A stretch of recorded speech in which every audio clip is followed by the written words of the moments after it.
Okay, chaps, are we ready to go? Yep. Let's do it. Yep.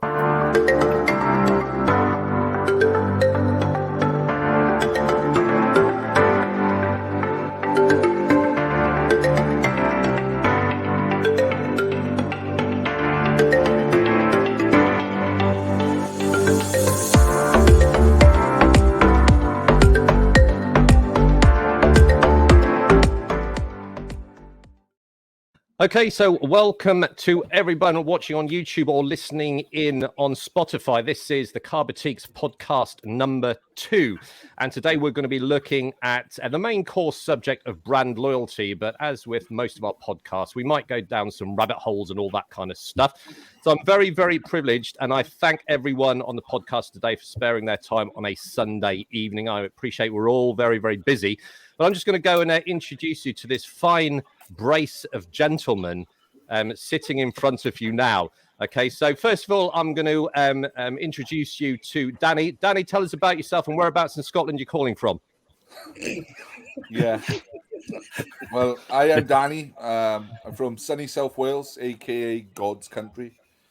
I run my own YouTube channel. It's all in the wrong one. It's all in the detailing, and somehow I've been a bad guy and I've come across you guys. So you are very, very welcome, Danny. You are very welcome. And everyone, all the moderators actually wanted you on the podcast. So don't put yourself down. That's our job. All right. So stop job stealing. But thank you very much for joining us. Okay. You all recognize him. Rab, introduce yourself, young man. How you doing, guys? I'm Rab from Rab Reviews. Rab Reviews on YouTube, Instagram, TikTok, and Facebook. Ended up doing some cleaning my own car, and then it evolved into YouTube. And it was Andy and most of you guys that were kind of there at the back who were helping me out. So, yeah. Thank you, Rab. If anyone needs translations, I am part Scottish, so just PM me and I'll translate for you. Okay. So I'm not going to say too much because Rab's a big lad and I reckon he can take care of himself. Thank you for joining us, Rab. George, introduce yourself, young man.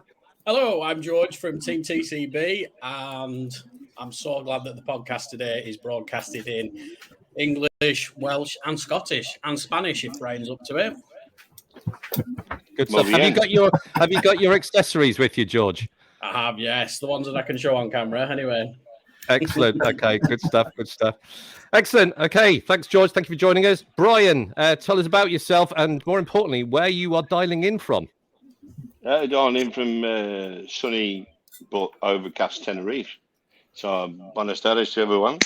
It's nice to be here. I know it's one of them things where I don't like to miss out too much. So I was invited along today. And I suppose I'm part of the TC group and I've been for a long time. Rab. Anyway, I like whatever inputs I can put into today. It'll be nice. Excellent. Thanks, Brian. Brian, you haven't been drinking on holiday, have you? You'd never come on a podcast. Okay. There's a lot of noise in the background. I think your good lady's making you dinner or something. So got hold of his leg. I know. Good stuff. Right. Okay. Thanks, Brian. Sean, introduce yourself, young man. And whereabouts in the south are you calling from? So yeah, I'm from Somerset, as you'll be able to tell with the voice.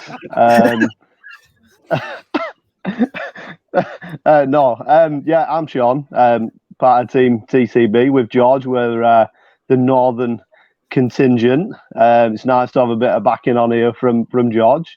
So yeah, thanks for having us. Excellent. Thank you for sparing the time as normal. And you two need to get a room anyway. That's for another podcast. We've already established you're going top to tail at Waxstock anyway, but there you go. Thanks for joining us, Sean. The man in the corner, Mr. Steve McMahon. Introduce yourself, young man. So I'm not going to bore everybody or get George to start identifying these plugs, but look, we're 4 or 5 minutes in. Welcome everybody to another podcast with us. It looks like tonight's going to be an event. And it looks like we're going to have lots of fun on the way. So I don't know whether we apologise now or congratulate everybody now. But yeah, let's see where tonight goes. But all I'm going to say is let's have fun.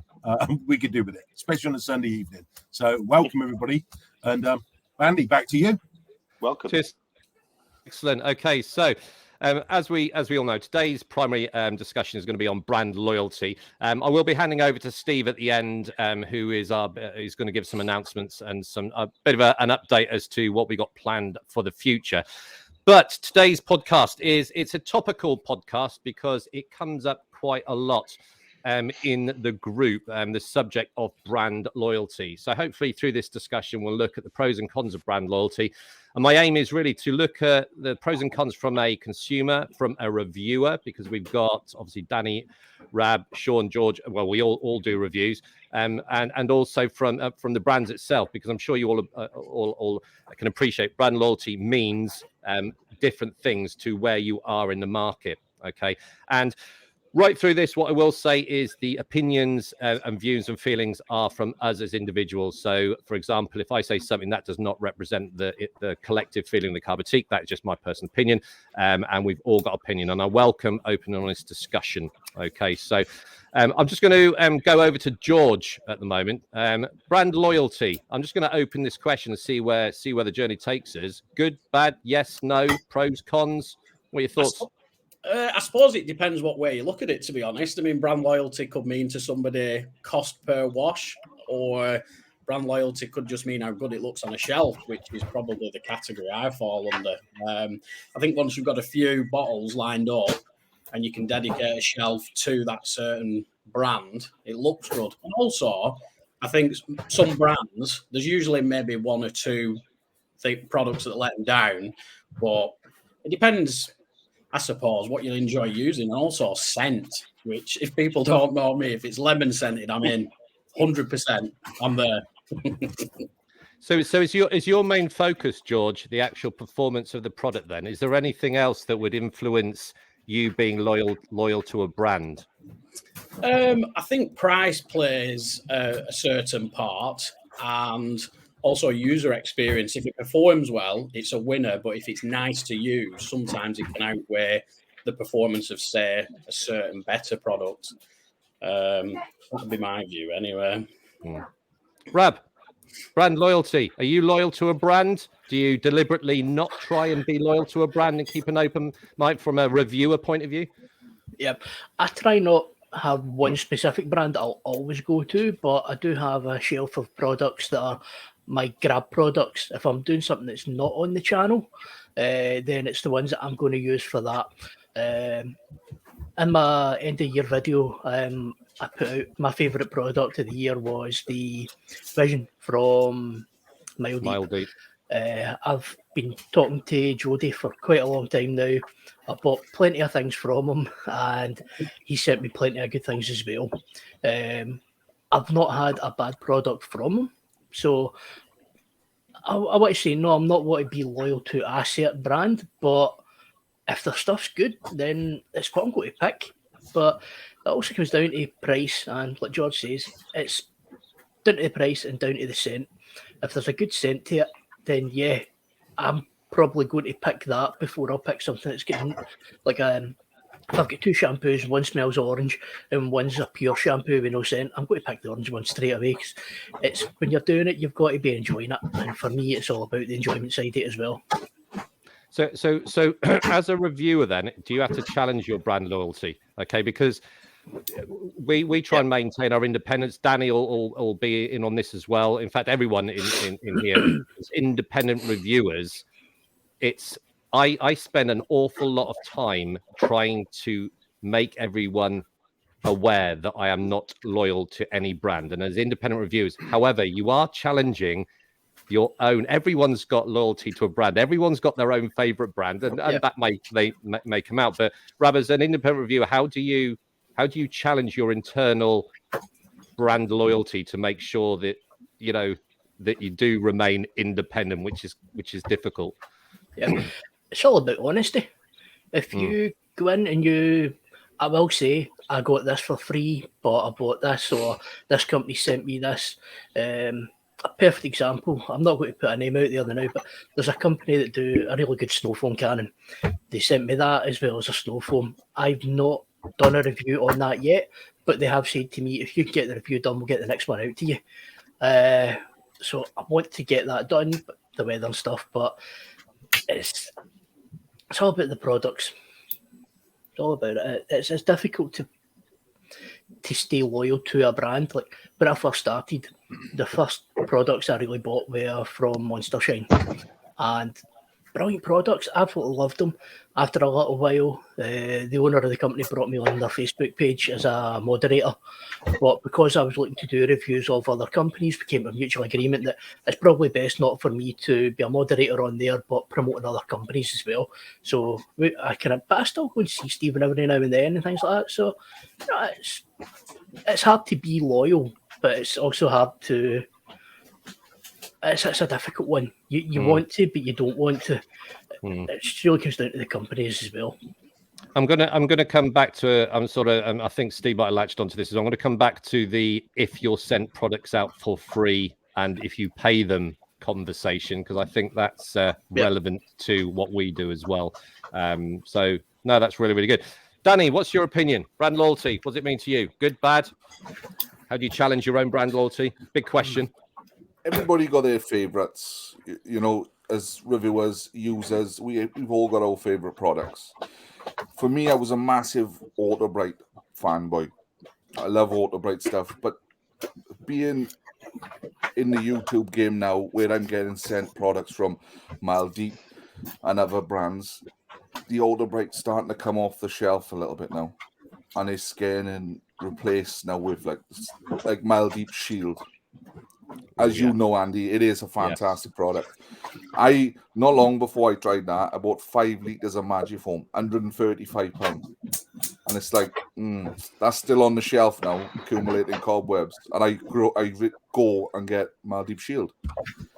But it's like, I don't know about you guys, but with the brands, it's like on Instagram, if someone adds you, a company, I send them a message. Thanks for the follow. I'm Danny. Nice to meet you. I'm not fishing for nothing. I'm not asking for nothing. I'm just trying to make connections and friends.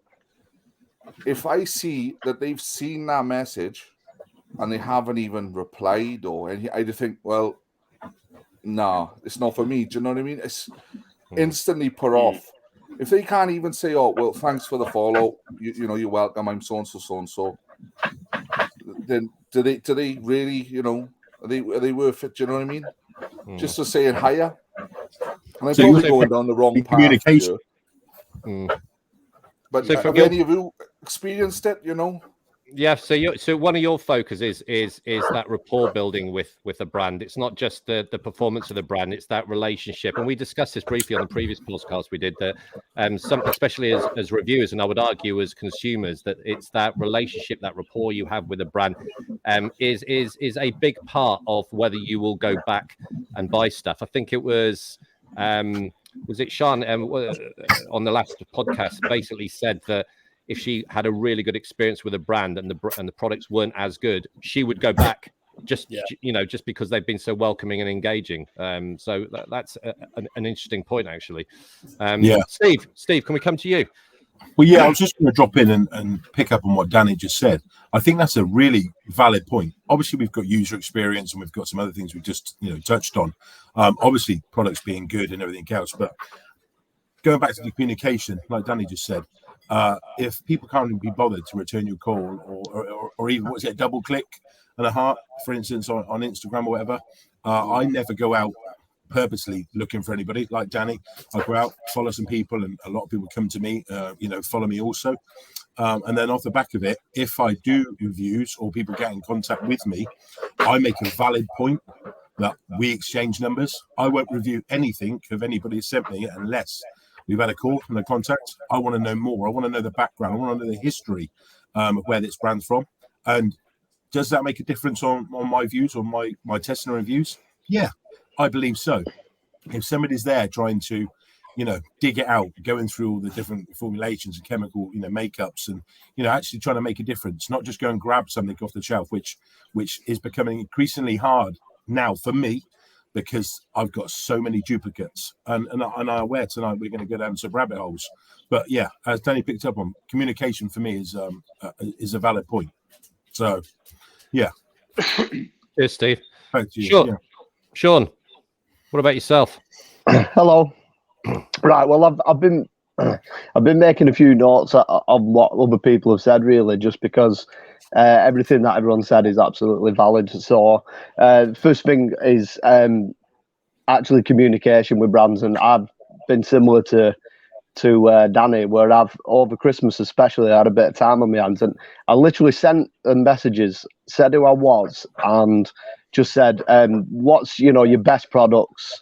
What would you recommend? Where's a good starting point? Let me know, and I'll purchase them." And 9 times out of 10, you don't even get a reply. So I thought, well, but firstly, as trying to be loyal to brands, you're trying your best to reach out to them, you get nothing back off some. Secondly, customer service from a brand. I have found that if you are, familiar with a brand and you are using a brand, they do offer some like promotional stuff, whether they give you like loyalty points and bits and things like that. And maybe like free delivery and stuff for existing customers that you get pinged over in an email. So brand loyalty in that aspect does save you money, if you are interested in repeating using someone's products, and gaining friendships as well from having brand loyalty, which is something that I've experienced. Actually getting a good friend out of it as well, someone that you might speak to every other day, which again I've experienced that. I think everything that we do and whether we enjoy something or not is our own opinion, and if you do get something you're not sure about, it didn't do what you thought it was going to do, or it didn't do what it did for other reviewers, I just give them a bell and just let them know. So quick plug, Shimmer Products, Rab had done a review on a glass wax, and he mentioned it was a great product. He did a good review on it, and I got some, and I didn't have a good time with it. I couldn't get it to do what it did for Rab, so I got in touch with him.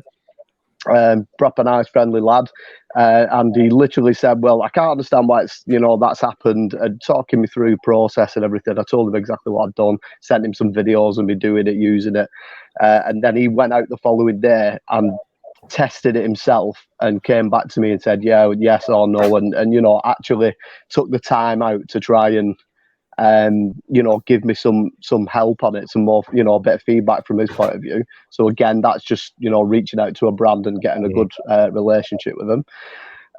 The second thing is I like a lot of UK brands. So I have loyalty in terms of I like to use brands from the UK rather than from, all over the world, because we should be supporting UK brands, UK businesses, in my opinion, from my point of view. So it's all about fun, having a good time, getting something new, look forward to using it, trialing something. But it does help smaller brands get recognition as well when we do what we're doing. So yeah, there's that. That's but for me there is brands that I like to use. Yeah. On that, Sean, just quickly, if I may, when you say about using the UK brands, which again I'm all for, do you find on the whole that you get a better experience with the UK brands than you do some of the larger companies or outside of the UK?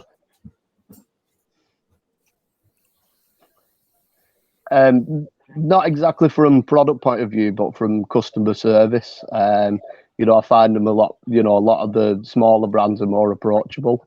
And even if it's just a DM on the social media, they always get back to you like pretty much straight away, and they're always happy to help. Whereas the bigger brands are faceless companies, really. George?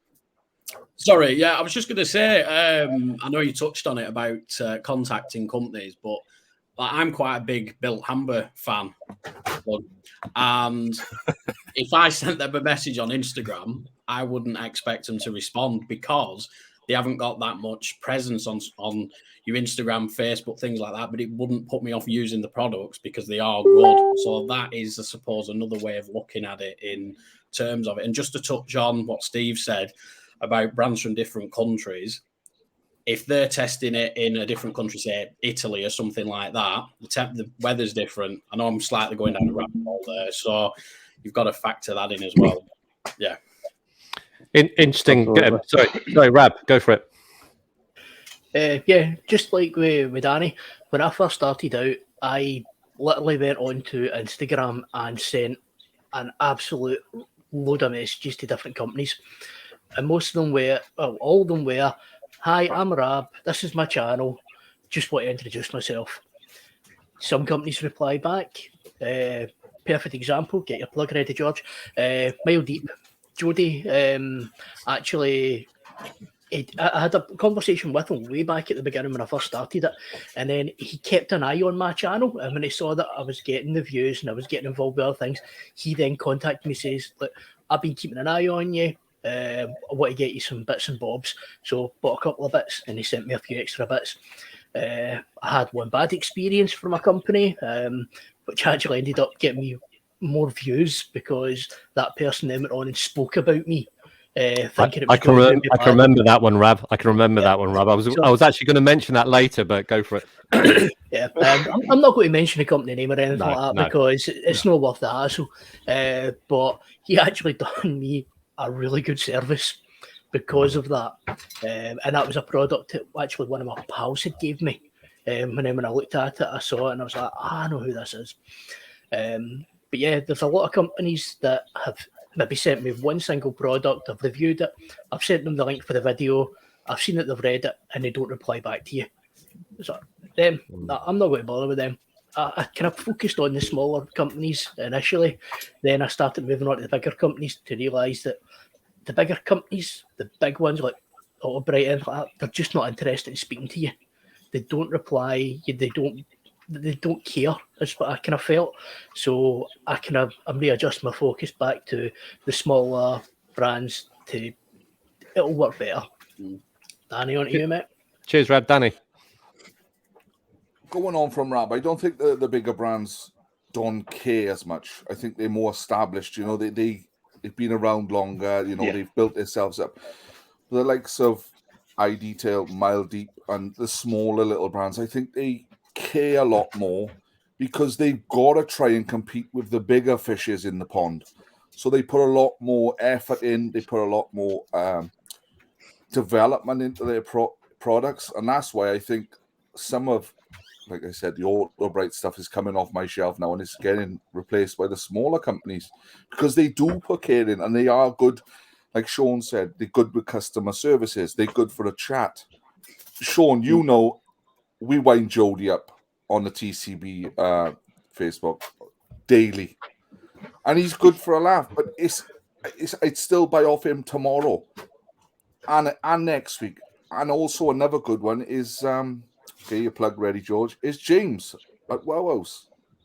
Yeah, nice guy. You know what I mean? Small company. We've all had products off him, and we all like these stuff. Go on, George. Sorry, just like to touch on Autobright. I literally dropped in to Autobright just to have a quick look around, and I met Mark Moss, and he was more than happy to stand and talk to me for a good while and listen to me chat, you know. And if anything, I think the fact that he took it, because he could have quite easily said, "Oh, I'm busy, nice to meet you," such a thing, and gone, but he did invest his time to talk to me.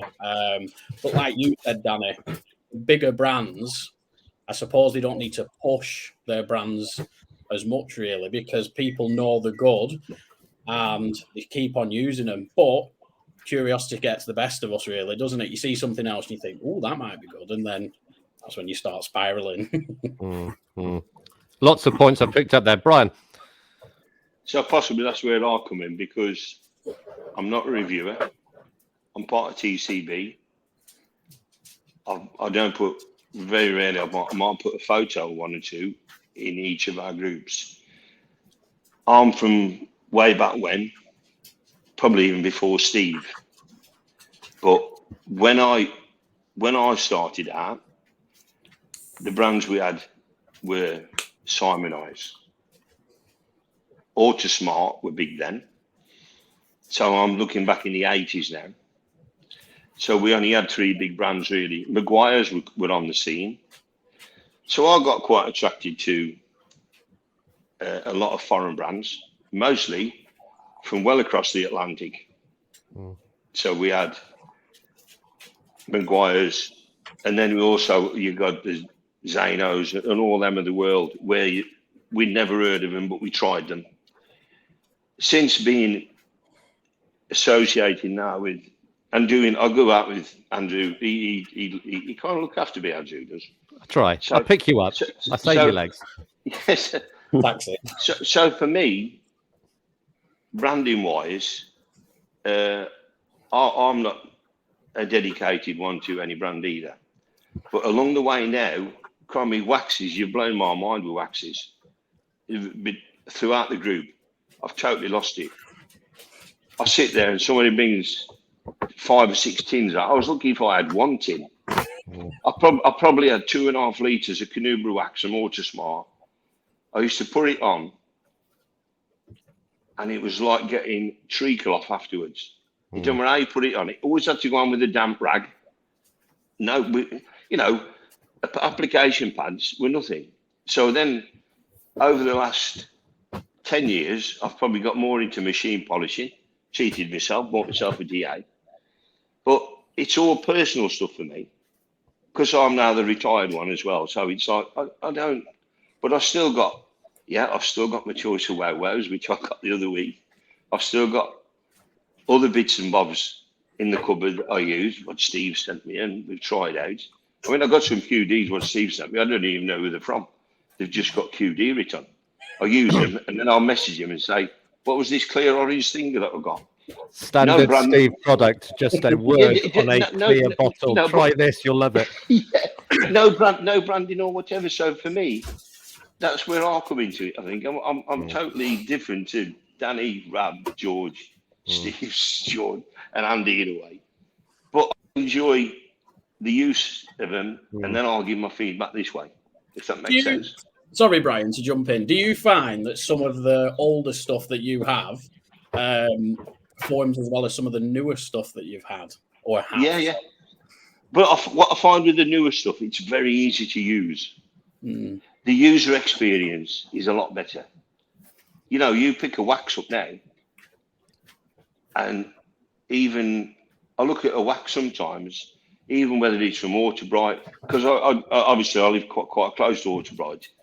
And we have tried a few of their different, without going into lifting, without going into things like that. But there's loads of liquid waxes around now that I find very hard to say branding or not branding. As I said, I've got some bottles with liquid wax. Steve sent me, it just says liquid wax. Don't know whose it is. Why? Let me just jump in there, Brian. Why do you think Steve does that? I mean, me and Steve talk a lot about this. Why? What is the relevance? Do you think? And anyone jump in on this? Because why is that a good thing from an independent, impartial point of view? I think which is what we said. The impartial view is because we don't know whose it is and our user experience. Yeah, which makes it that much different. Cheers, Brian. No, okay. That's good. I just want to. There's a couple of things I just want to fine tune and hone down on there. A couple of things that was said. A lot of us are doing reviews and all that kind of stuff, and quite clearly, Danny, Rab, Joel, we all get lots of stuff sent. Okay, and I'm going to come back to the you buy it or you get it sent free piece shortly. But it takes a bit of self-control, because I know for a fact that if I wanted to get my YouTube subscribers up, all I need to do is a Built Hammer review, okay? Because my 2 Built Hammer reviews, one's got 14,000 views, which is small in the great scheme of things, and the other one's got about 6. I know that if I go and do another Built Hammer review, I'll get 10,000 plus, etc., blah, blah, blah, but I choose not to, okay? And a couple of us have sort of said that we like to try, and we're not supporting small brands, but we try and dig into the lesser known brands. Who places an emphasis on that? Because it's certainly one of the founding sort of rationales for the Car Boutique, that we weren't just going to be a review group that was going to go and do all the big brands. We've deliberately try and, I don't know, is it about offering choice? I don't know. Is it trying to get a personal relationship with a small brand and sort of come on board and help them out? Okay, how do you guys? I'm going to go to Rab first. How do you decide which brand you're going to do this week? Is it just what's topical? Is it I need more YouTube reviews? I'm going to go for a big brand because I know thousands will search for it. What's your deciding factor, Rab? Honestly, I go into the shed and I'll stand and have a look, and then I'll start the video, and then I'll just pick things off the shelf. Unless I've promised a company that I'll get it done sooner rather than later, then I'll just go into the shed and I'll look at the car. I'll see the condition of it first. If it doesn't need fallout remover, then I won't use fallout remover. If I'm looking at it and I don't see any tar spots, there's no point in picking up tar spots. I'll look at the car and then I'll walk into the shed, have a look, and then go, right, this, and this. And that's how I make my decisions. But also the fact of what Brian says, and with Stephen sending things as well, is I've had products from yourselves as well that you've not told me who they're from, and then I'll give you the feedback on it.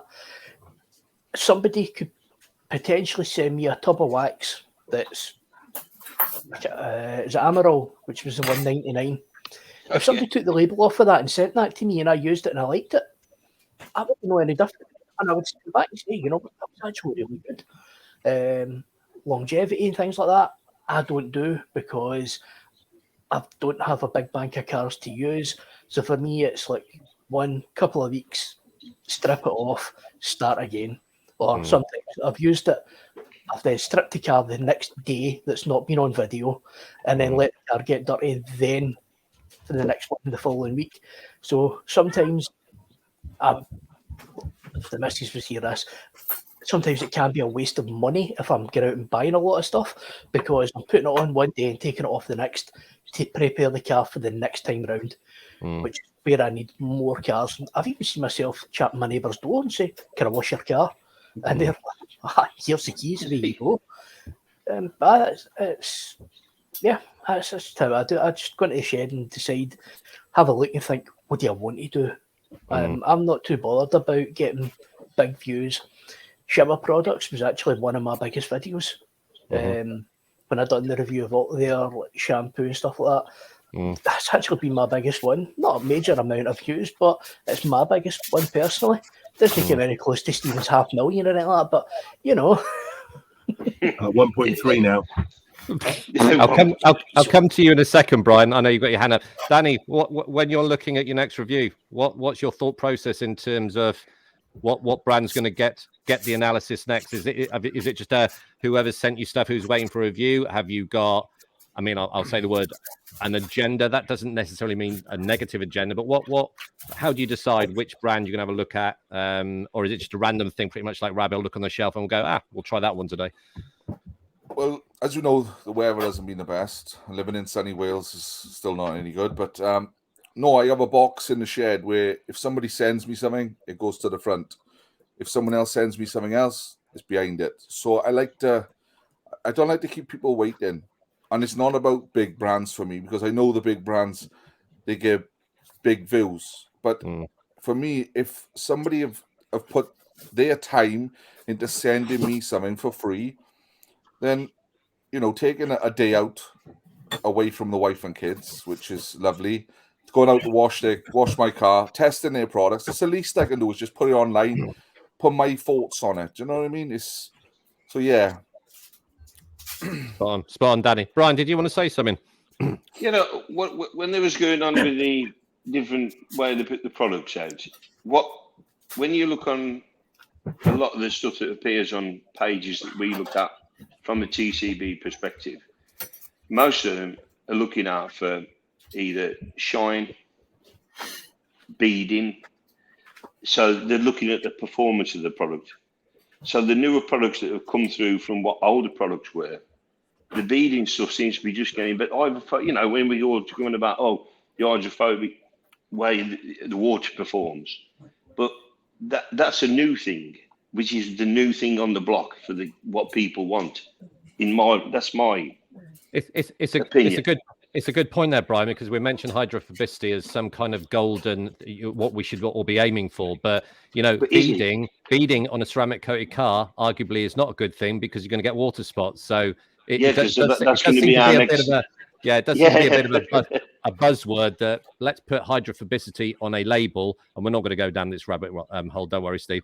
I was ready. Everything. No, but I had to mention it because of the way the products is being keep mentioned. Everything in detailing is about compromise. Okay, you could give me the benefit of any product, and I could give you the compromise. You know, ceramic coatings, brilliant, more susceptible to water spots. You know, a high alkaline snow foam is great, but not safe on LSP. There's a compromise literally for everything, so it's a good point. I'm going to come to Steve next. Steve, you get sent absolutely loads. What dictates what gets the next review from Geeky Details? So yeah, like Danny said, I have I would say I've got a nice order system, but the order system now is gone out the window. So I keep a log of everything that's come in and when it's come in. I'm currently probably working at about 3 or 4 weeks behind where I'd like to be, due to the weather conditions we've had over the last weeks, and obviously being weekend warrior now, as we like to call it. I only have weekends to do these reviews, so that can obviously push it back if we've got bad weather on the weekend. So like Danny said, yeah, I've got an agenda and I've got a program which I try to stick to as best as possible. If somebody reaches out and will say, I always contact the brand. We always have communication. We always have a phone call and a chat. If somebody's got a push or a new design or a product that's just been released, then I try to help them if I can by bringing that to the front. But at the moment, yes, I've got probably 4 or 5 brands there waiting to come out and be tested. I went through, as people are aware on the chat we got here, I've done a couple of brands today, and I've also done a new release, and I've also done some comparisons. So I spent about 6 hours out there today just doing that. So like all of us probably know, we get it for free. I'm really appreciative of what we get, but also I probably put in 30 to 40 hours a week on top of what I do as my day job, to keep on top of it. It's not easy. So when we say it's free, is it because they're getting advertisements out of it, or it's getting some social media time, should we call it? But then that's going down another rabbit hole that we said we're going to do. We try and keep it back on brand loyalty. But yeah, we've all got our favourites. I've definitely got my favourites. And I've got a select few that probably people are aware of on here that I would grab every time if I could only use one brand again. Would I be willing to share that? No, because that's my opinion and what I like. And like we've already touched on, my brand loyalty is because of communication, user experience, and me building a rapport. I've actually met through this all of you guys, but on the flip side, the brands. I've built some really good friendships, and I do say friendships as in we speak once, twice, 3 times a week. So does that make me a bit more loyal to their brand? Yeah, definitely, because they spend the time. And so why would I not spend the time in helping them test and development? You see probably 40-50% being friends of mine, what I normally do, but there's 40-50% again that you've seen that you won't have seen today, which I'm not going to show you. The bottle will be spun round. That's why, touching back on what Brian and Brad and everybody else has mentioned on, that's why a lot of the time you get stuff from me which is clear and just got a QD on it. That's how it was sent to me. I've tested it, I've used it, and I've given my feedback to you, which I believe is the right way to test it. I don't want to know what brand it is, because when you see, let's be honest, Mile Deep and all these other brands on your shelf, of course you're fixated to them. And to my house, the first time you walked in, ADBL Yeti, you couldn't take your eyes off of it because it had a chrome label. Again, you're being sucked in and drawn into the branding. This way keeps the testing honest and it keeps it impartial. For me, I don't want to take up too much time and try to be as good as I can on here by not spouting off all night. But yeah, I hope that helps. No, that's a really, really useful insight into the work you do, Steve. Actually, Sean, you had your hand up. Yeah, I'm just going to agree with Steve. If you do get products under a clear bottle with the words QD shampoo on it and instructions, you cannot the branding and the bottle that it comes in can't change your opinion on really all you're testing is what's inside. That's the most important thing. But also what I wanted to say was we all have benchmark products that we compare any other new product that we get against. We've all got a product in every category that is one of our favorites or whatever, something we compare everything else against. Is it as good as X? That's what you're looking at on the reviews, aren't you? So we must have some loyalty somewhere, because we all have a benchmark product in every category. I know I do. So anything that's similar, I'm comparing up against the product that is my benchmark. George. I was just going to say as well, touching on what Sean said, it is a bit of personal preference and also whereabouts you are. I know Stephen's used some shampoo before that he had to use a bit more than I had to use up here, and our buckets are the same size. So it does, and having Rab and Danny as well, we've got the north and the west as well, weather regions as well, that, you know, will probably perform a lot differently. So, because it is windy in Scotland, so, you know, I bet it blows more stuff off. But Brilliant. Rab. Try to unmute that there. Yeah, so perfect example when George is saying about the water here, the water there. When I was coming out of Waxstock Squid Ink, I was talking to Michael, and he said, "Oh, here, can you try this in Scotland for me?" Just because of it, and it was an LSP. Stephen had already tried it, and what he was saying to me was that he was finding there was a lot more water spots. As much as it was hydrophobic, there was more water spots. So he wanted to see my opinion of it up here. I tried it, and honestly, it didn't have a problem with it. It was absolutely fantastic. So there are products that are good down south, but can sometimes be better up here, or better even further down south. It can be really difficult to do that, but it's the same. I think it was Stephen, I sent you the Detail Kitchen wheel whiskey. Yes. Because I know you love your wheel shampoos. Andrew sent it to me. I used it, thought it was brilliant. Sent it to Stephen, knowing how much he loves it. And I think you actually said it was really, really good. You really enjoyed it. Yeah, definitely. So, but again, it could have been different up here as it is down south. My pal's a window cleaner. No, you, Danny. Sorry, I've got another window cleaner, pal. Yes. He's got this little device that he tests his water, and he filters all his water so that he gets cleaner windows and things like that. And he tested my water, and it came in at 24 or 32 parts per million, which is quite low. That's why I don't use a water filter. And I'm a tight Scotsman. I don't like spending money on something that I don't truly need. And if I do want it, I'll just go take it out of my pal's van. That's really good. Yeah, I like the work. I'm not going to blow sunshine up Steve's arse, but I like the work Steve's been doing on hard and soft water.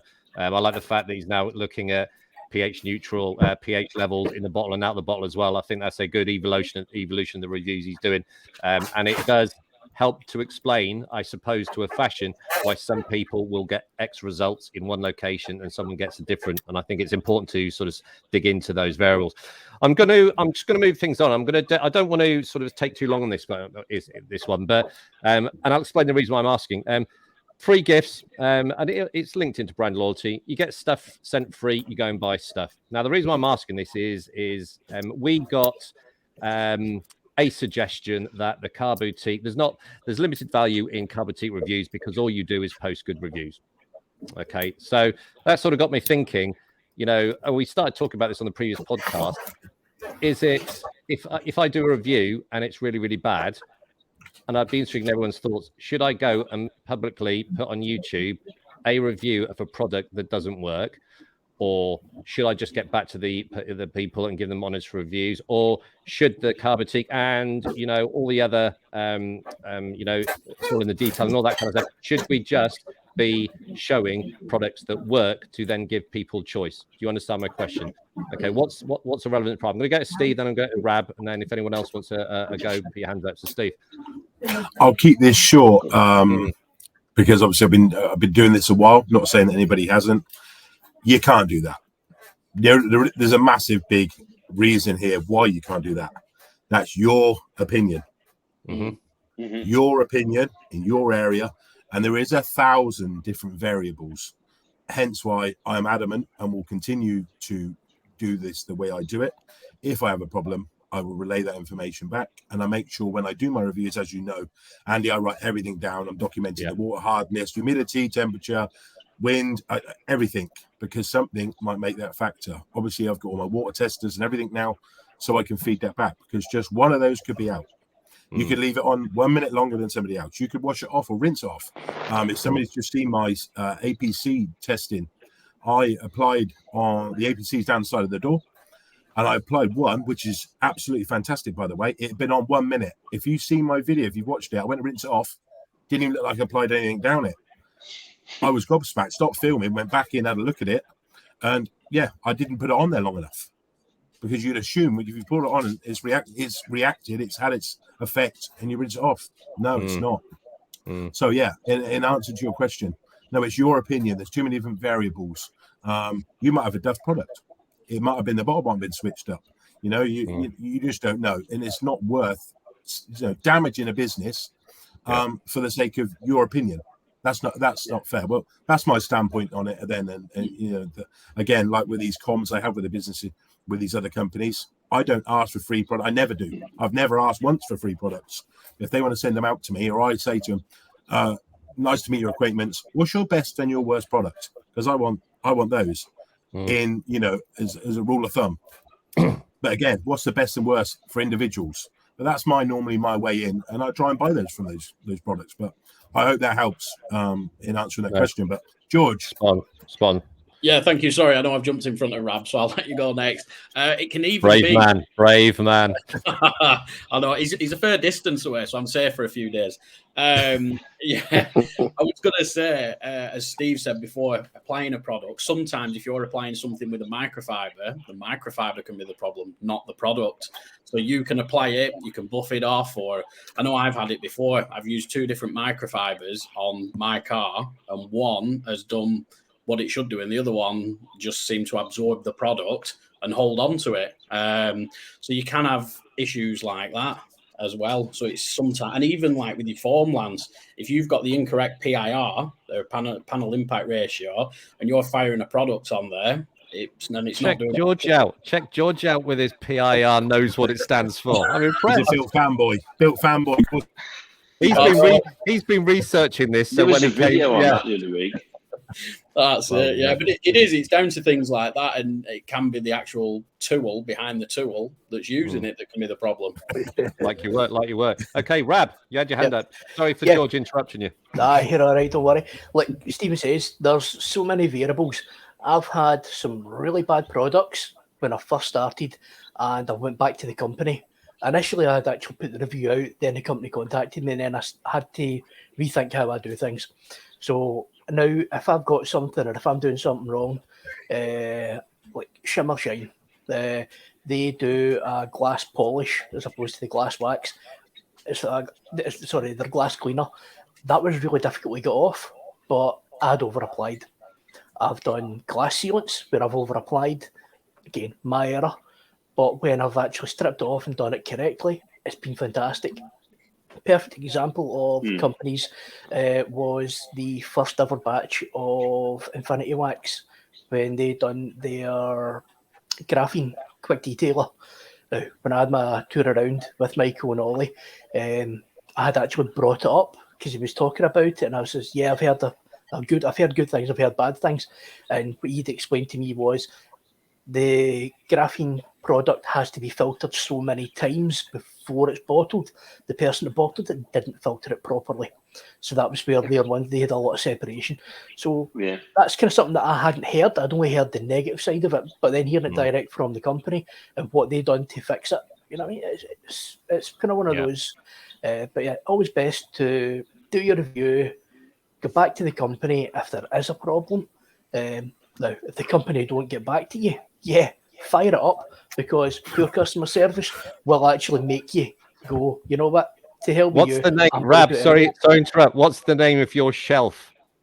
And the first time I ever heard you say this in the video, I was drinking some coffee and it went everywhere. You said, I'm going to put this product on the what shelf? Am I allowed to swear? Yes. I wish I knew that from the beginning. You can use the word, because I know what the word is, but that's as far as where it goes. So I don't have it anymore because I actually gave it all away, but I had a shit shelf. It's a shelf of products by one company that were just so bad with their customer service that it put me off them completely. their stuff could be phenomenal, but their customer service was shocking, and I'm never ever going to touch them again. I actually get an email from them earlier on today, and I was like, I thought I'd blocked you, so I blocked their email. I can literally remember the first time you said this goes on this. I think it was the crap shelf it was called, but anyway, you clearly got a couple of. I nearly wet myself. Yeah. So thanks. I'm not going to name the company. But no. I'm moving on before you do. They know who they are. They Danny, quick. A bit like George said, really, it's the tool behind the tool. So with me, I got a bit of an issue at the minute with a product I've applied. I'm currently testing it month by month, and it's just dead, basically. But there's another few factors of it as well. It's about, obviously, we just had the cold, so it could be the way we're storing the product, whether it's separated. It's just other things, whether it's too warm, whether it's too cold, whether you're shaking the product before use. All these factors could apply, which could affect the performance. Absolutely.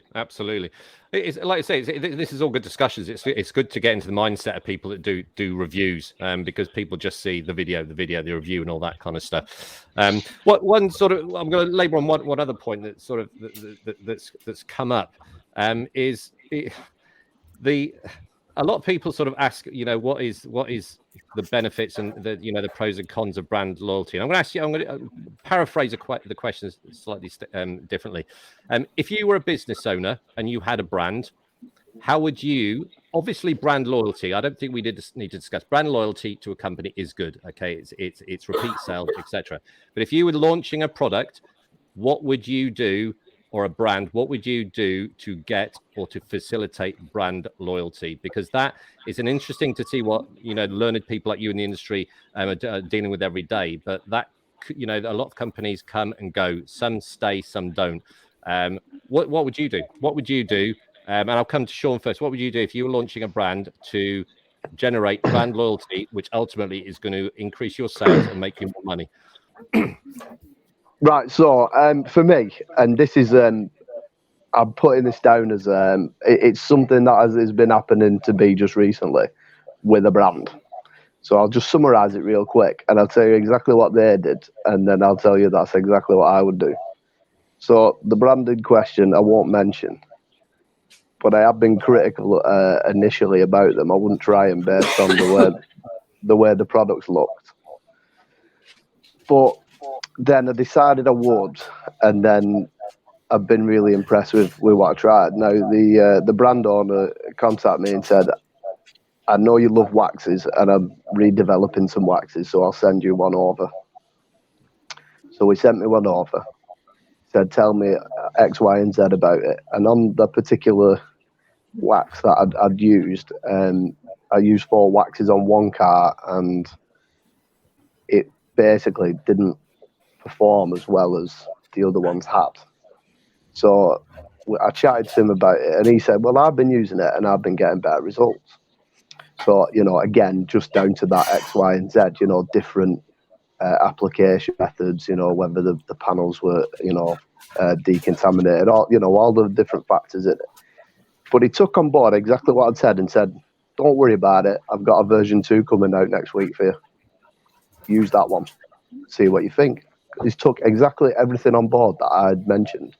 And then next thing, he comes up with a V2 and it's on its way to me to go again. And that is exactly what I would do. If I was going to launch a brand and a product, I would send them to people who I know would enjoy using them and give the honest feedback. And if they got different results than what I have, then retry again, go again, send something else. And then, end up settling with a product that you can be sure that, different people in different places will all enjoy using. And if that's the case, and that product's excellent and people will enjoy it, people will buy it. End of. Spot on, Sean. George? I was just going to say, you've got to be open to criticism, because you're never going to have a perfect product. There's always going to be some user or somebody's user experience that isn't as good as Snowman. I've just seen that. Do you know what it is? You're laughing. Come on then. So just for everyone listening on Spotify, under George's name, it's got TC moderator Snowman. If you can guess the link here, myself and Steve will be very impressed. Come on then, George. Oh, I tell you, because I'm cool, maybe. No. Have you seen Basset, Smokey in the back? Basset Hound is a clue. Yeah. Have you? Yeah, a Basset Hound's the clue. That's it. It's from Smokey and the Bandit, isn't it? Well done. We did our research for that. We did that research for Did that. you? Oh, Yeah. dead on. That's brilliant. You are the snowman. Oh, that's it now. Nickname for life. It is. Yeah. So just Better than your other nickname. Right, we're losing control. We're losing control. Remember, put your hand up if you want to talk. George, back to you. Yeah, so open to criticism. And also, I think your branding is quite an important part because if somebody sees a product and it draws them in, already invested in it. So your branding and also your price point as well, because you've got to be able to produce a product that justifies the price. You've got to offset it against other brands, but also look after your own pocket as well and get the correct exposure as to where you're using it. I know there is a certain brand, which I'll not mention, that do some decent products, but the owner will only publicize one brand of car.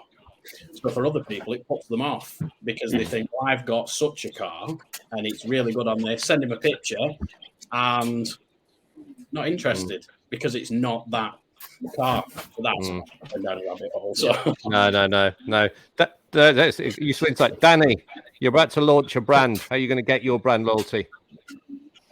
It's a bit like Sean says, isn't it? You've got to reach out to people. Do you know what I mean? You've got to do your research. Send one up to Rab, one down to me. You know, all corners of the globe, and get everybody's opinion on it, whether it's user friendly, and your experience using it. But like George said, it's not gonna work for everybody. Not everybody is gonna like it. But if it works for 80-90%, and you could tweak it a little bit, then go for it, rerun it. You know what I mean? But like George said, it's never gonna please everybody. I think it becomes difficult, and I've seen it before, that if I was a brand owner and brand owners, they've got a company, they've got to put food on the table, and if I saw a bad review, would one bad review worry me? I'd engage with the person that did the review. But what you can sometimes see in the industry is almost like a pack mentality and it's potentially driven by the competition. Everyone knows what I'm saying. You see one person doing another review, and then someone else will like it, and they'll jump on and be, if I was an owner looking in, I'd think, well, what's happened here? You know what I mean? One person's, challenged my. I'll come to you in a second, Danny. Just challenge me, and then the industry is that. I don't know what the word. Fickle's not the correct word, but it's so easy to break a brand's reputation on social media, and that's the power of social media, isn't it? Really. And as a brand owner, I would step in, but I certainly wouldn't step in if I said XYZ about my product, and then I know Rab reviewed mine and found something different. I think it shows integrity and professionalism, and will facilitate engagement by everyone else looking in and thinking, well, actually, they've engaged with them. They're saying, okay, well, what do you do? Have a conversation, because we already discussed so many variables. But it's a difficult one if you're a brand owner, how you respond to a review that is diametrically opposed as to what you've written on the label, if you know what I mean. And Danny, you're going to say something. Yeah, just touching. If I put a video up of a big brand company or their product that I didn't really get on with, they're not really going to bat an eyelid. It's just one person out of thousands of people that pick their stuff. Now, if I picked a smaller company that their life depended on it, that they got kids, they got a mortgage, they got a little shop, this, that, and the other, that could really financially, do some damage to them. That's their livelihood. One bad review of me or Rab or Steve, and it's like, oh, hang about then. We got to sort something out. Yeah, it could, destroy them basically. So no, it's not for us to put on YouTube. It's about talking to them and saying, look, this is what I've found. I don't think it's any good. What's your opinion? And then go from there. You can't just go putting things up on YouTube and just destroy people's, livelihoods. Can I just ask someone? Someone's got a lot of background noise. It sounds like cutlery. Is anyone got noisy background that can just potentially mute their mic? I don't know. Anyone? Is any better now? That's better. That's better. Yeah. Sorry, Danny. You finished. Yeah. Okay. Cool. George, what are you going to say? Thanks, Danny. Were you going to say something, George? I was just going to say as well, if you've got a brand owner that slightly off, well, it's on topic, but if you've got a brand owner that has invested the time into their products and they're passionate about it, I think sometimes that can be better than a big brand that's just farming out a product that is okay, but because it's got a certain label on the front of it, people will buy it because it might be in, say, Halfords, and it's easy to get. Whereas if you've got to order from somebody individual, if they really have taken the time and effort, and like Danny said as well, they've got bills to pay, they're not going to be trying to sell something that isn't that good. So do any of us feel frustrated? Wouldn't it be, it's slightly utopian that should it be the case in an ideal world whereby we as reviewers could just go and do a 100% honest review and irrespective of the results, do a video, crack on, put it out there? Or do you think it's right that we don't do that because of the things that we've discussed? Well, I just think it's all about claims. What claims what people make. If you claim that you can do something, produce something, and it does the job, then it's not like the old adage where you put your money where your mouth is. You have to put products in front of the money as such. Because if you're always going to be money driven, you're never going to go. You've got to have something that performs. Is that along the line where we're looking for? If I was an owner, if I was putting something out as a brand, a bit like the TCB, where you change the logo, Andrew, and it looked good. We all agreed it looked good, and it was on trend for the time, and it suits it. That's a lot with brands. Is if you're pushing different products. I mean, Sean, it's on obviously. He loves his waxes. Somebody's pushing a wax out. Rab likes his window cleaner. Danny, I can't make my mind up yet. Sorry, Brian, I'm going to laugh. Why did that make everyone laugh? Rab likes his window cleaners. Everyone started laughing. Why was that funny? Well, I don't know, but that's where that's where you saw. When I read into the Rabs, and me and you have had conversations with this before, but if it's a window cleaner, a QD, or whatever it may be, Steve, if I was pushing a brand out, I'd look at us lot and say, right, how can I push this brand forward? The thing is, he's going forward, isn't it? You've got to go forward with the brand, and this is where, like the bigger companies, they go, we'll back cars, we'll do this, we'll put a name on this.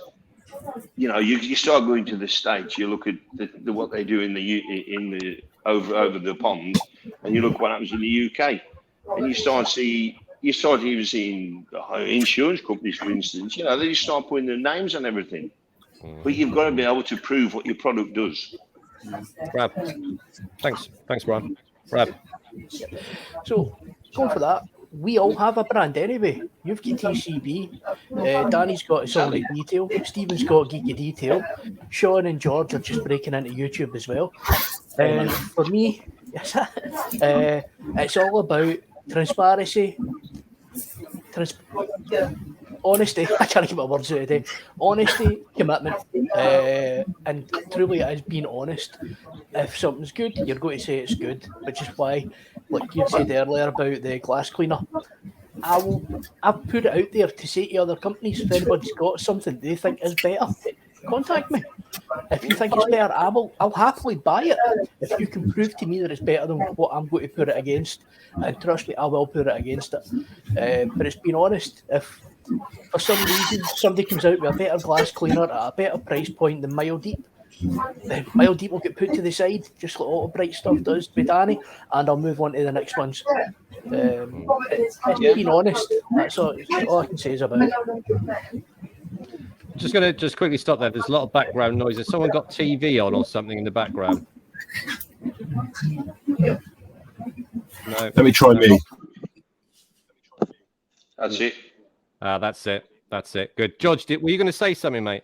Yeah, I was going to say, so going back to Rab's window cleaning, if you were to say, Rab's into his glass sealants, it could make or break your company, though, if you were sending something to him and he has used a really good glass sealant and you send it, but then again, you could improve on it. So That's what I'm saying. Yeah, exactly. Yeah. So if you're sending it to somebody who is an expert in that field, say, you'll get the right feedback rather than possibly sending it to somebody who's never used a glass sealant who thinks, it's amazing. So it's where your point is to go. Yeah, exactly. Has anyone ever had no brands, please? Has anyone ever had any pushback from a review that they've done, whereby maybe the brand doesn't agree with you? Rab, I'm going to come to you, but no brand names. But how from an educational point of view or an information point of view, how did you deal with it?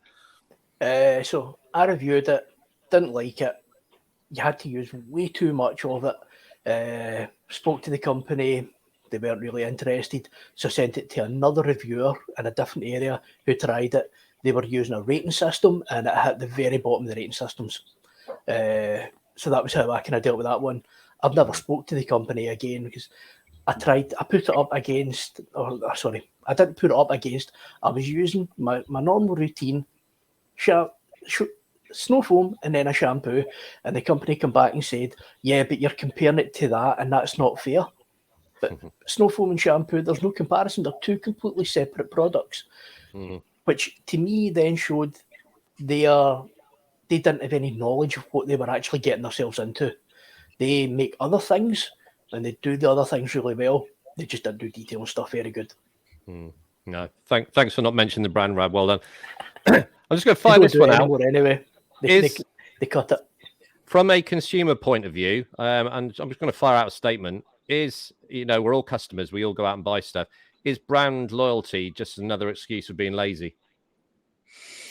Because you're not then. I'll come to you in a second. Just brand loyalty. I don't care what this brand's going to make. I'm buying it. Is it lazy because you can't be bothered doing all the research? So my question is brand, from a consumer point of view, is brand loyalty just a smokescreen for being a lazy detailer? Sean? Right, so that's obviously a really good question, and you've got to look at it from... Thank you. You're welcome.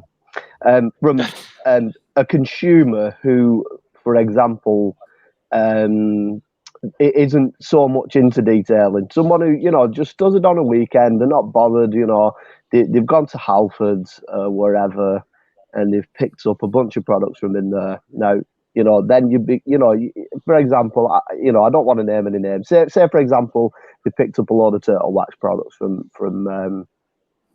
Halfords. It's all they know, it's all they've tried, and it's done a good job. They're happy with it. They've got good results. What's to argue about?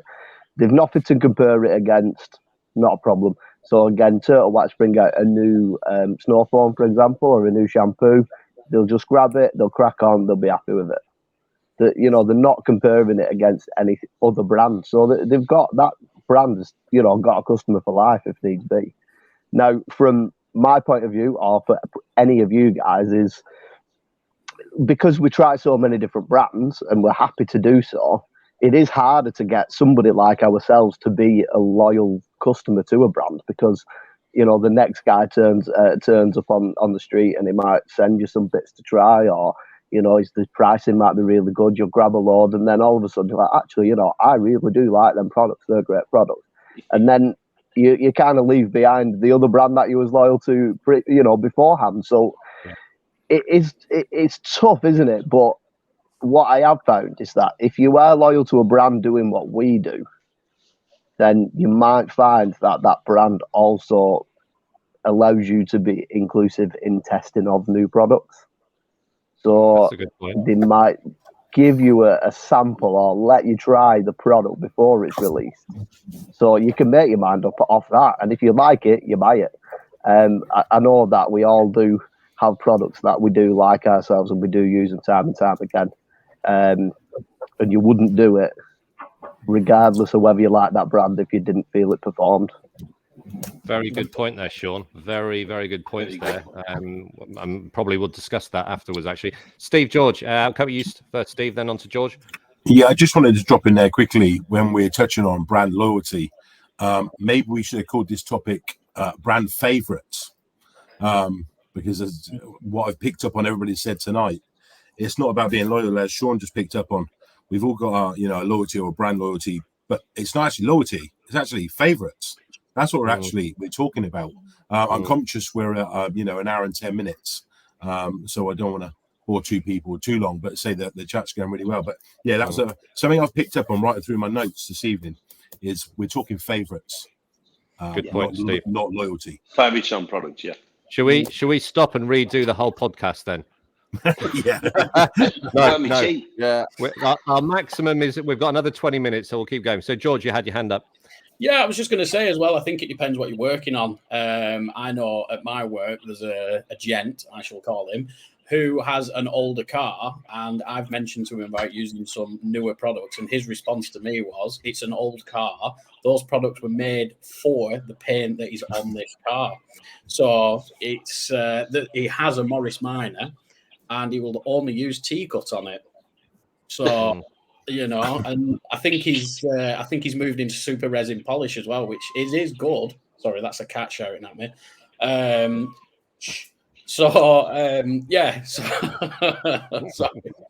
I'll let you sort your cat out. I was going to say something else there. Yeah. Thank you. Yeah, absolutely. Danny, over to you. Is brand loyalty another excuse for just being lazy? I don't think it's lazy. We all know if the camera's off and we want to wash our car, we got our favorite products where we'll just think, right, well, I want this, and this. We know it works. There's no mess about. We just go out there and it does a tidy job. So it's not being lazy.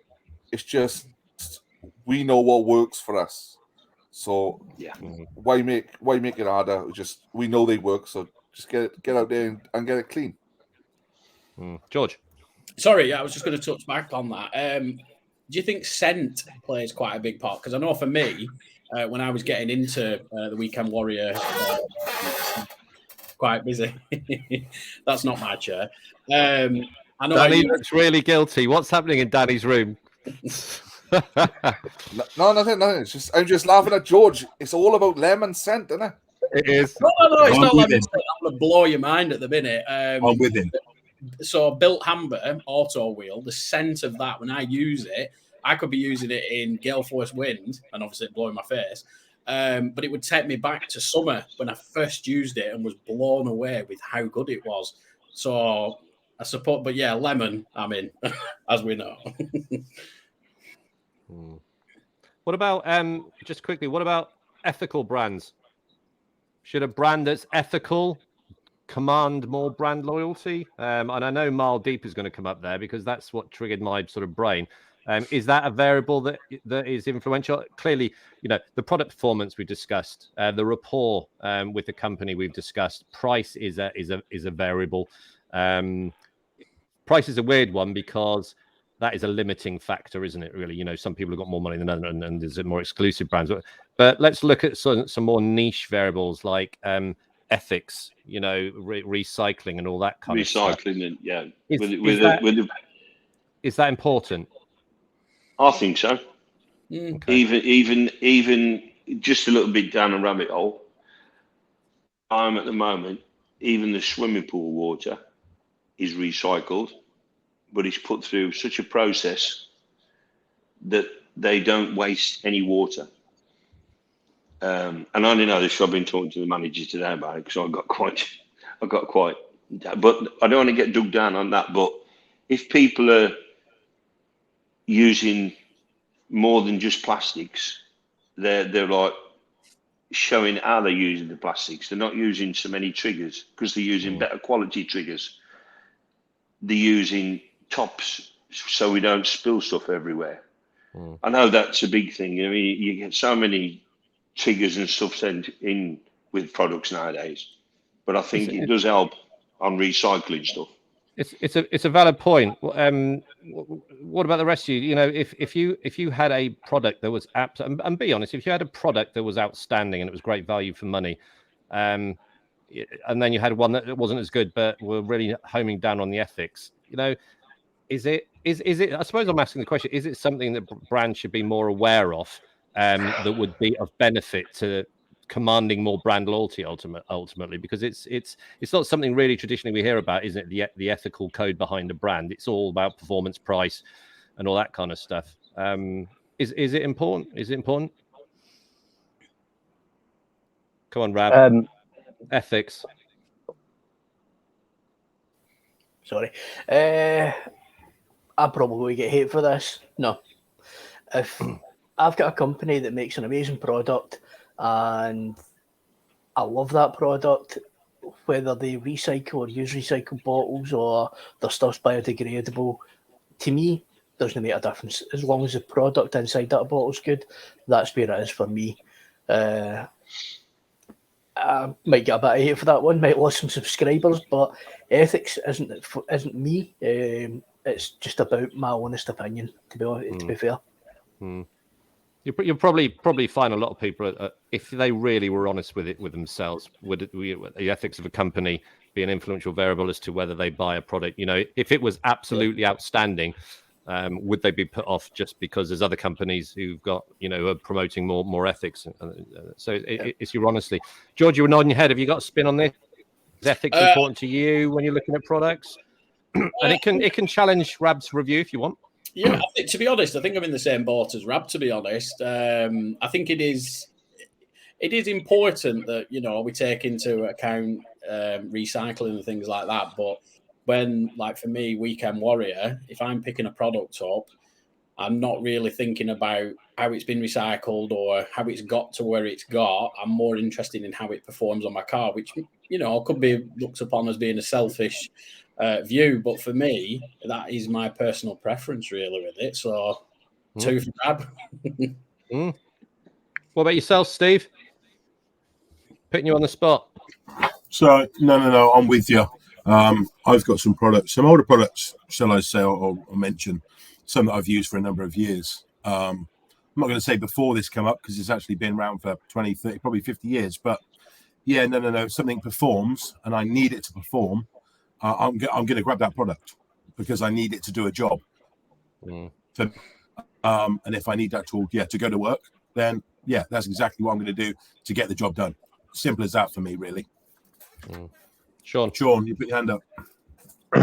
So you'll all probably know I'm a massive eco warrior with my electric Dodge Challenger. So it's right. So I think there is a slight importance, and it's only something that when I've had kids, you start to look at the long-term effect that we might have on our surroundings. Is it still going to be all right for our great grandkids, etc.? So there is something to be thought about. Now, there is a brand out there that I know of that put the products in glass bottles and offer refill services to refill the bottles, rather than it being in a plastic bottle and then selling you another plastic bottle the next time you need it. Whilst I think it's a good idea, I think glass bottles with detailing products is probably one of the worst ideas that I've ever heard of. But I like what they're trying to do. There's a thought behind it, and I do believe that the refilling idea is probably the best. Whereas if it is a local brand to you and you can just take your bottles back and get them refilled, you normally save money because you're not rebuying the bottle and the trigger. And B, it is the environmental part of it as well. And I have felt bad throwing plastic bottles away all the time, but I also then thought, well, if I like a product, products are worth having, then it's better to buy them in a 5 litre or a 2.5 litre, and then have a 1 litre trigger bottle or a sprayer bottle to use that product in. That way, I'm not throwing away 500ml bottles all the time. So I'm doing my part slightly, but like everybody else is saying, if the product is exceptional and that's just the way that it is, then you've got to choose performance over the eco side. But if you can choose partly some eco in with it, then even better. Yeah. No, that's really honest. I want to come to Rab then and George. I think we're all being very open and honest. I think we all agree though that if we can produce detailing products, okay, that are not as harmful to the environment, that goes without saying. We're all behind that. And maybe it's just companies that are, you know, a new brand are searching for a USP, something new, some new angle. Especially if, and there's nothing wrong with it, if it's a relabeling brand, they've got to offer something. Okay, so I think the concept is good. Okay, but it's interesting to see how we sort of interact with that ethical piece. Rab, you had your hand up, and then I'll come over to George. Yeah. So as a USP, it is a really good USP. I'm not going to knock that at all. I do know that there are some companies out there that I don't know if you've ever noticed when you buy your hand soap in the shops, you now get the plastic refillable packs. There are a few companies out there that have them on the shelves or have had a few of those made that they've got them sitting waiting to see if the product will last within that style, a more malleable plastic bottle than the actual plastic bottles themselves. I saw it offhand when I was in one of the companies as well. They showed me, here we've got a row of our products here, from the Fallout to different ones, and they're just sat there because it's an idea, it's a plan that they're going to then, you'll buy your first bottle and then you'll buy that at a cheaper price and you just basically top that bottle up from this biodegradable bag, which is really good. I don't really throw out that many bottles. I'm quite a hoarder. If the only two bottles I will actually put in the recycle bin is the Fallout and Tar and Glue, just purely because of the smell of the bottles. Everything else gets washed out. I've got a cupboard, one of those big plastic cabinets, absolutely full of bottles that I've washed out, rinsed out, left to dry and put them in there. Then I went and bought other bottles that are a little bit more durable, from like a 750 ml to a 1 litre bottle, but they're all there, they're hung up. But doing your bit for the environment, Rab, can you just say hoarders again? Hoarders. It's a beautiful thing. It's a beautiful. That's just for my mum and dad. They're born and bred Scotland. I'm actually surprised you never at the beginning got me to say my whole intro part. So I was going to, but I've done that on one of my videos. I don't know if you saw it. I went, "Hello, this is from Rab Reviews," and I got slated for it. So I did Harry as well. He was more complimentary. So I need to work on my Scottish. George, you had your hand up. Sorry, I actually used one of mine as well. In one of our last podcasts. I actually done it using Paul. Excellent. For Paul Watson's. And I said to him, he's like, I'm using that in one of my videos. Good man. We all pinch off each other. We look at what works and we replicate it. George. Yeah, I was just going to say, if a brand sends you something that's packaged well, I know I've had things in the past that have been in a huge box and it's a small product inside. So paying a bit of attention to that can also please the customer, because if they think, rather than just throwing it in a big box and putting loads of packing in, which is a bit of a waste. And also, I'm going off at a slight tangent now. Bigger box, goes on a wagon, then onto a van, takes up more room, all the emissions coming out of it. And I have to ask as well, Rab, can you please say purple burglar alarm? Because I've heard Scottish people can't say it. And it's also, Danny, you can join in as well, because I'd like to hear it from the Welsh side as well. Purple burglar alarm. Danny, you're going, mate. Purple burglar alarm. Have you noticed Welsh slow things down? It's like, Scottish talk quick. Rab just brings it down. Yeah. Just the you north you go, the worse it gets. That's it. We'll have to do a late night version. Just invited us. Yeah, it's quite funny actually. The video we took when we were warming up, that would have been quite insane. Do you want to nail down one of the points you made, George, about packaging? And if I can come to Steve, I'm not going to mention brand. A brand sent you some products not that long ago. I think it was an overseas brand, and a lot of people jumped on the bandwagon of too much packaging, didn't they? And weren't actually interested in the product itself. Are you happy to talk about that without mentioning the brand? Yeah, so look, everybody's seen the world. I've got to say, it's wonderful to look at. It looks stunning. The packaging is exceptional. It's probably the best packaging of boxes of products I've ever seen. And I was sent 2 kindly. And there will be an unboxing coming soon, so you can all feast your eyes on it. But yeah, I mean, it's a bit overkill. But did I enjoy receiving it? Of course. Why wouldn't I? And from a selfish point of view, to get it out there, to do an unboxing and reveal, I think everybody's going to be excited about what's going to be coming out next, because along with the products, there's other little bits and pieces as well they've thrown in, which actually come in the package set. So yeah, keep a lookout for that one, which will be on the Car Boutique and Geeky Detail Reviews. Yes, I was waiting for it. I always try and leave it to the end because I know George is poised, ready and waiting. Cheers for sharing, Steve. We've got 4 or 5 minutes. Rab, did you ever have your hand up when Steve was talking? I did, yeah. I've also been speaking to the same company, and it was one of the first things after I had come on and said, "Does anybody spoke to this company?" And photographs went up, and I was like, I remember now. Now, fair play, yes, it is a lot of wasted packaging, but it will also get people talking. It'll get people sharing that video. Now, one of my better videos is when I had a conflict with a company and I had said about it in the video. That actually went better for me. So sometimes a little bit of negativity can actually be better, because, yeah, we all love honest opinions, but we also like a little bit of to and fro. If you're going to slate something, or not slate it, but kind of go, why? What are you doing that for? It's going to catch people's interest. But hopefully I'll get mine soon and see how it all goes. But yeah, I know the company you're talking about, and it looks fantastic. I'm really looking forward to that brand. All I can say on that one is if the brands perform as good as they are packaging, I think Steve and Rab are both going to have a very enjoyable reviewing experience with them products. Because Danny, are you read into the?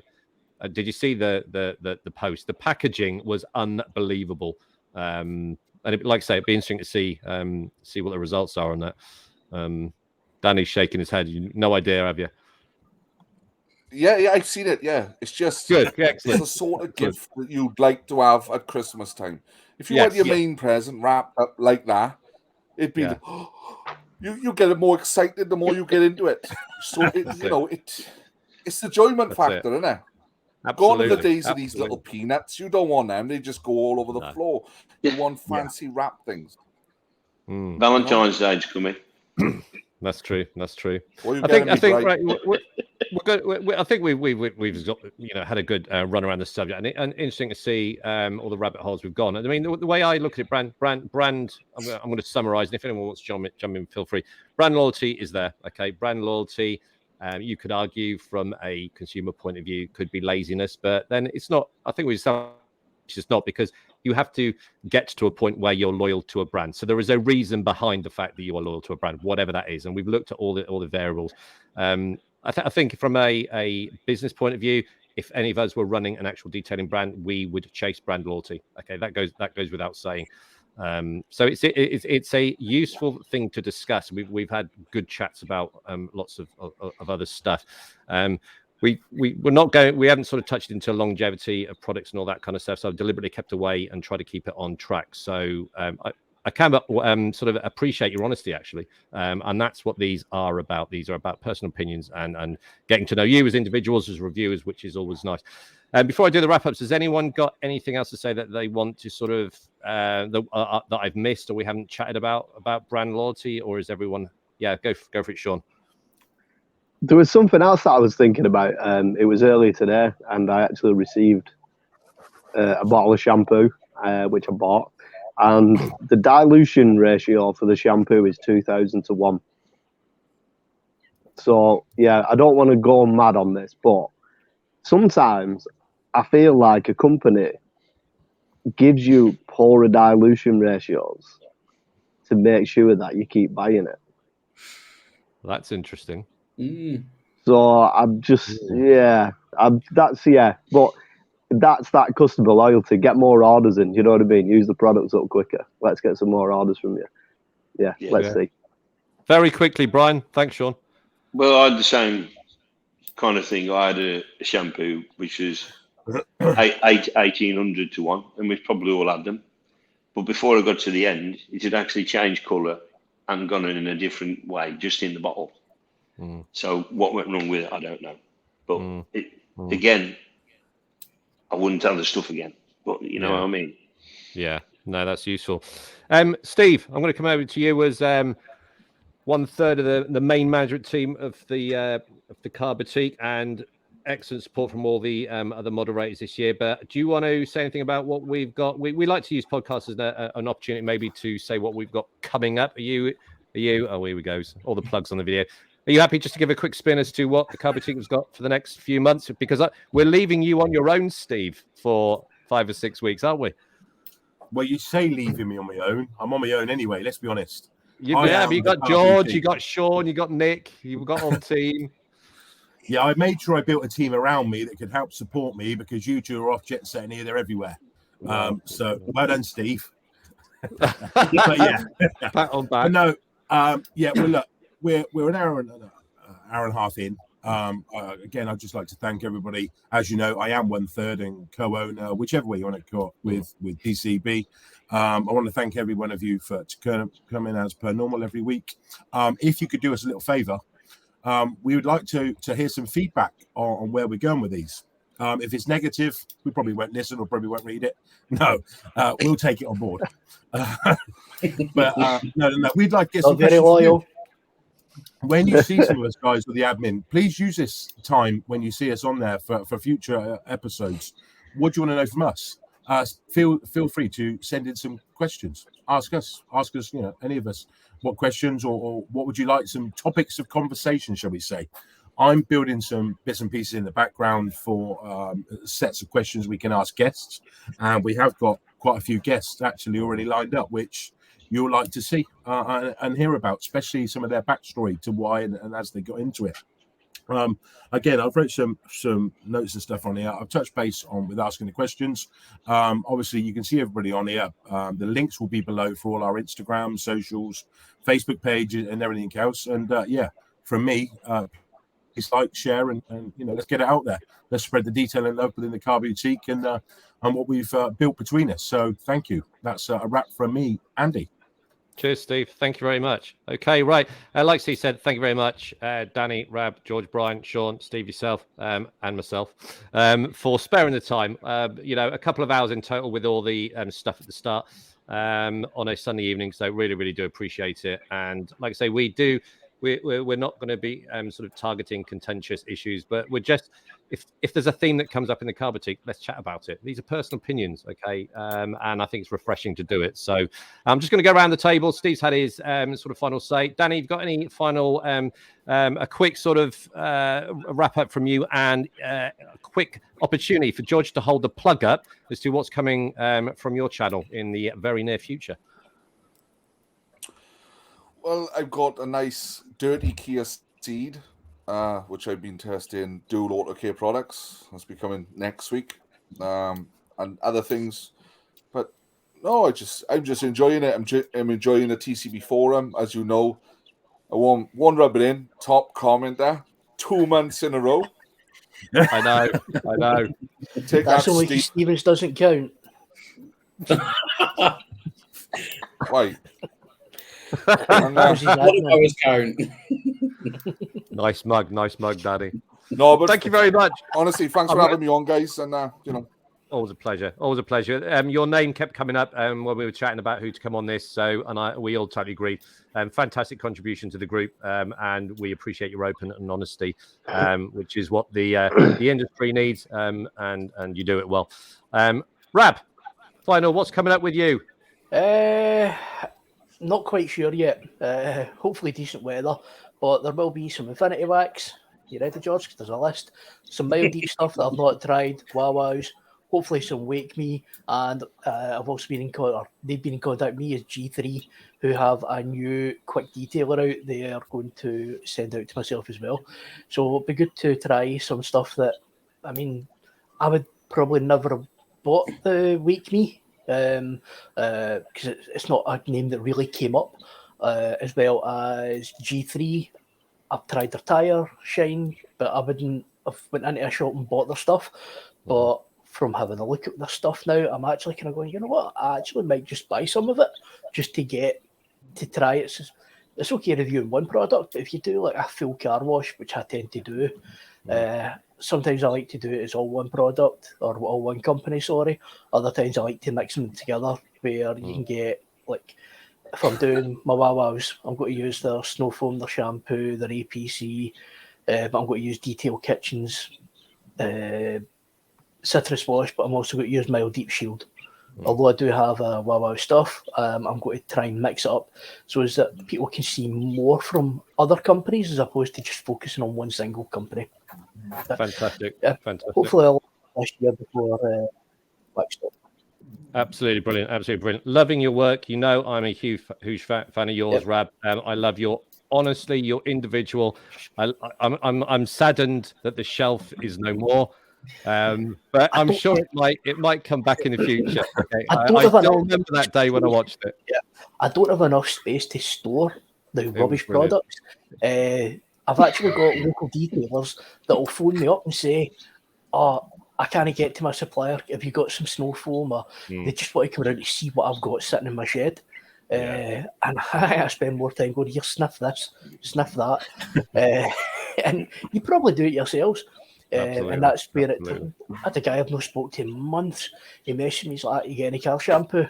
That's a daft question. Probably about 60 litres plus on that shelf. He came around, gave him away some stuff, and he was absolutely over the moon. That's what it's about. But being a good person, sharing Giving back to the community. Absolutely. Yeah. Loving your work. And I've still got your sticker on my car and it's wonky. So at Wax Stock, I want a new one put on straight. So moving on. George Crabtree. Any specific colour? Lime green. George. Yeah, I'd just like to thank everybody for taking the time, as Stephen said, to come out and do the podcast. Really enjoyed it, as always. Hopefully everybody's enjoyed it as well with the multinational, but all the different accents that we've had tonight. So if you've misunderstood some bits, you can hear it in another accent. And also, thanks for the shout out, Rab, on your channel. I'll not say what video it was to give you a massive plug for people to find it. So bonus points if you find it. But over and out from me. Cheers, George. Sean. Yeah, again, podcast number 2. It's been thoroughly enjoyable to be part of it again.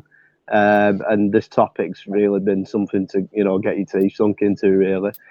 In terms of the other thing you mentioned was Danny Swain's name kept coming up when we were asking who should be on the podcast. But I when I answered Danny Swain, it was because I thought it was people we should definitely not get on the podcast. It's too late now, isn't it? He's left. I'll kick him out. But no, and as for me, I've got about 30 waxes lined up. So I've got 30 waxes lined up. I've got every person's car on the street lined up. And I'm hoping to get as much footage for some YouTube videos. And I'm just going to concentrate this year on just waxes. Just wax, loads of wax. Longevity, so just coming back to everything in, every month or two, and then 6 months, and then I'll probably leave it at that. But yeah, that's where I'm heading. So I'm really looking forward to doing that because for me, that's where I get the most pleasure out of it. So yeah. Perfect. Sean. Thank you very much. Clearly, wax is not dead. Brian, final, super quick comments from you, young man. Yeah, just a shout out to everyone. I'll get a little bit of my time up as I'm away here, but you did contact me and ask me if I'd do it. So, but yeah, nice interaction for everyone tonight. Danny, thanks for the app. I shall wear it with pride. Yeah. Not on holiday, though, it's a bit warm here. Just enjoy all of your companies, and I better get back to my wife now. Excellent. Brian, Cheers. Thank you very much for sparing your time on holiday. I always do this. I pick someone to say the very, very last words, and then I hit the end recording. So today, the person that has to wrap up this video is going to be Danny. I knew I was coming. Well, guys, thanks again. As soon as you finish, Danny, I'm hitting end record. So this is the last words that are going to be said. So over to you, young man. Well, thanks again, guys. If you're not already, join the TCB Facebook page. Subscribe to all our channels, links below, all the socials, links below. And hopefully I'll see you on another podcast very soon. Take care. Wax stock.